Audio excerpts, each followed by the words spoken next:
नमस्कार दोस्तों, आज है 24 अक्टूबर 2025। स्वागत है आपका आपके अपने पसंदीदा रक्षा समाचार शो परिक्रमा में, जहां विश्व के रणनीतिक बदलाव, रक्षा कूटनीति और भारत की सुरक्षा तैयारी का समग्र विश्लेषण प्रस्तुत किया जाता है। आज हम कई महत्वपूर्ण रक्षा से जुड़े विषयों पर चर्चा करेंगे, जो प्रतियोगी परीक्षाओं जैसे यूपीएससी, यूपीपीएससी, एसएससी, सीडीएस या एनडीए के लिए बहुत उपयोगी है। इनमें रक्षा क्रय मैनुअल डीपीएम 2025 और डीपीएम 2020 की तुलना, चीन के लोजे एयरबेस का निर्माण, एनएसईएन क्या, म्यांमार मिलिटेंट ग्रुप के घर पर ड्रोन हमला और तीसरी भारत ओमान सेना स्टाफ वार्ता शामिल है। आइए इन्हें विस्तार से जानते हैं। सबसे पहले रक्षा क्रय मैनुअल डीपीएम 2025 और डीपीएम 2020 की बात करते हैं। डीपीएम 2020 पहले के डीपीएम 2009 को अपडेट करके लाया गया था। इसका उद्देश्य था कि सेना और रक्षा मंत्रालय मॉड के लिए प्रतिदिन की आवश्यकताओं की खरीदारी आसान हो, लेकिन यह ज्यादा नियमों वाला था और इसमें स्वदेशी बनाने पर कम जोर था। डीपीएम 2025 1 नवंबर 2025 से लागू होगा और हर वर्ष लगभग 1 लाख करोड़ रुपए की खरीदारी को आसान करेगा। इसका उद्देश्य है कि सेना तैयार रहे, कामकाज साफ सुथरा हो और आत्मनिर्भरता को बढ़ावा मिले। दोनों में अंतर यह है कि डीपीएम 2025 में देसी बनाने और नई सोच पर ज्यादा ध्यान है, जबकि डीपीएम 2020 में अधिकांश कार्य सिर्फ पुराने झर्रे पर चलता था। डीपीएम 2020 में कुछ पावर फील्ड यूनिट्स को दी गई थी, लेकिन पुराने ऑर्डिनेंस फैक्ट्रियों से नो ऑब्जेक्शन सर्टिफिकेट एनओसी की जरूरत पड़ती थी, जो देरी का कारण बनती थी। छोटे मोटे उद्यमों, एमएसएमईज और स्टार्टअप्स के लिए कम मौके थे। डीपीएम 2025 में बड़े बदलाव हैं। अब पुराने फैक्ट्रियों की एनओसी नहीं चाहिए, जिससे निजी कंपनियां भी आगे आ सकेंगी। देसी कंपनियों को कई वर्षों का काम तय होगा, ताकि उनका भरोसा बढ़े। छोटे छोटे कारोबारियों और नई सोच वालों को रक्षा क्षेत्र में निर्माण करने में भाग लेने का रास्ता खुला। आत्मनिर्भरता को बढ़ावा, आईटी खरीद और गैर सलाहकार सेवाएं जैसे नए हिस्से जोड़े गए, जो पहले नहीं थे। फील्ड यूनिट्स को और निर्णय लेने की स्वतंत्रता दी गई।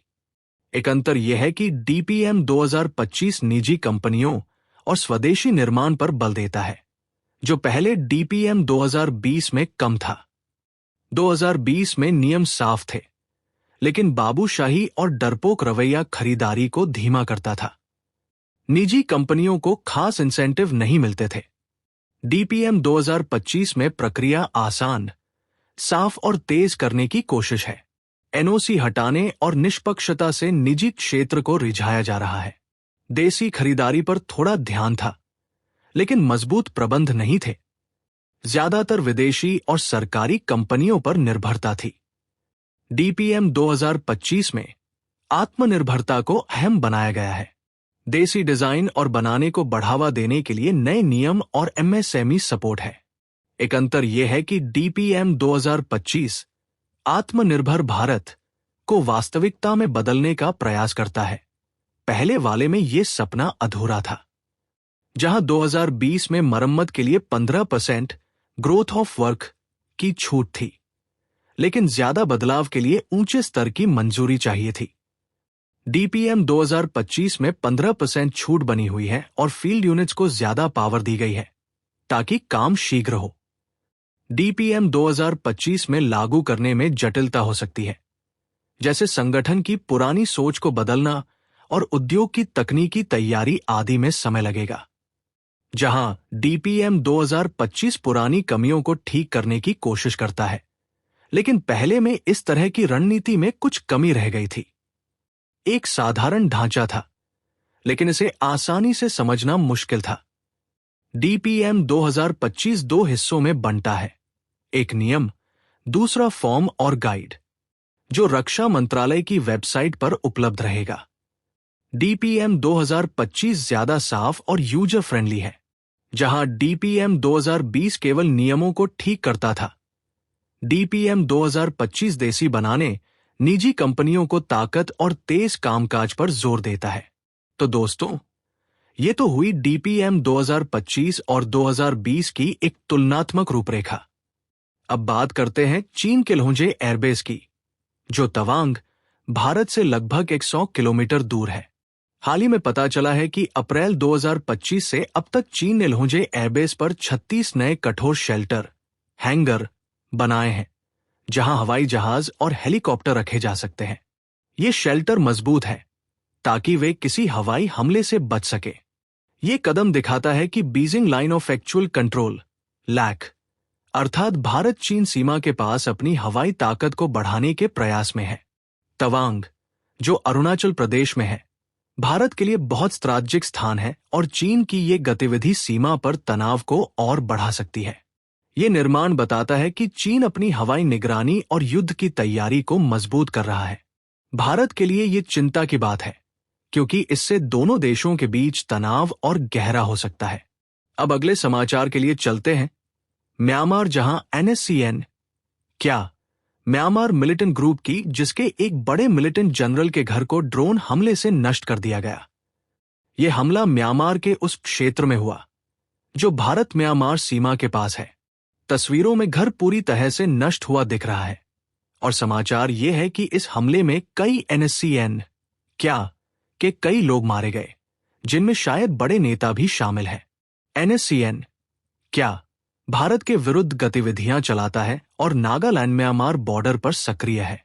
भारतीय सूत्रों का दावा है कि ये ड्रोन हमला कोई बाहरी कार्रवाई नहीं, बल्कि NSCN, क्या के अंदरूनी झगड़े का परिणाम है।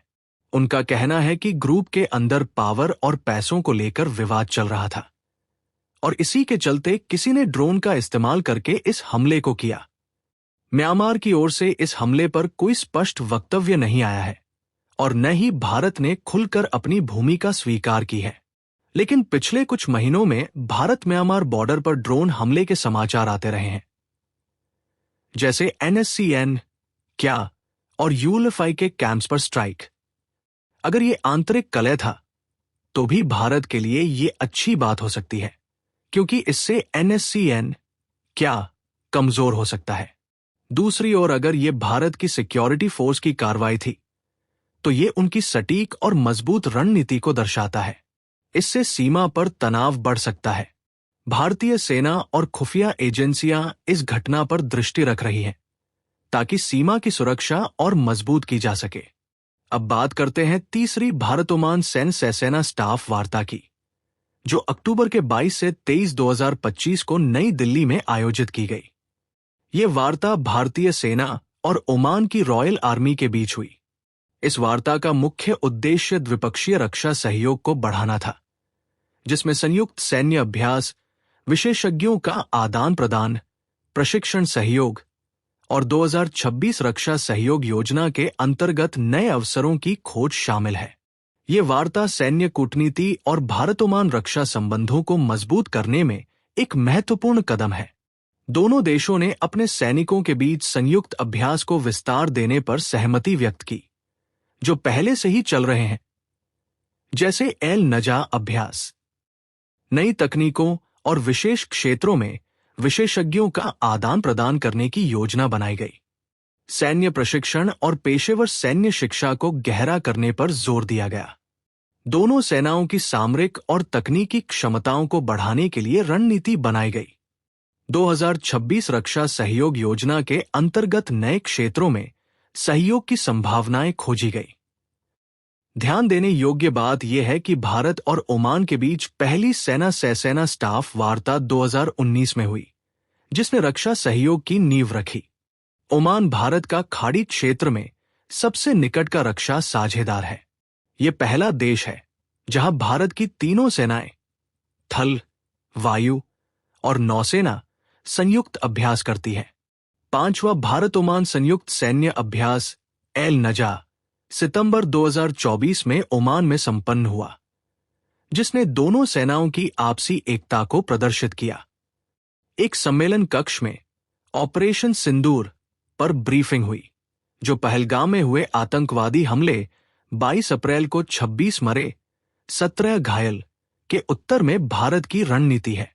ओमान भारत के लिए समुद्री सुरक्षा और आतंकवाद विरोधी अभियानों में एक महत्वपूर्ण साझेदार है।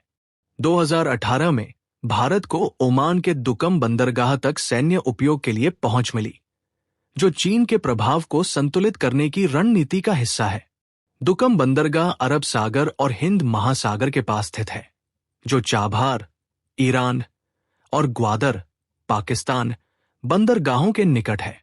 ओमान ने भारत को आतंकवाद विरोधी सूचना साझाकरण और क्षमता निर्माण में सहायता प्रदान की है।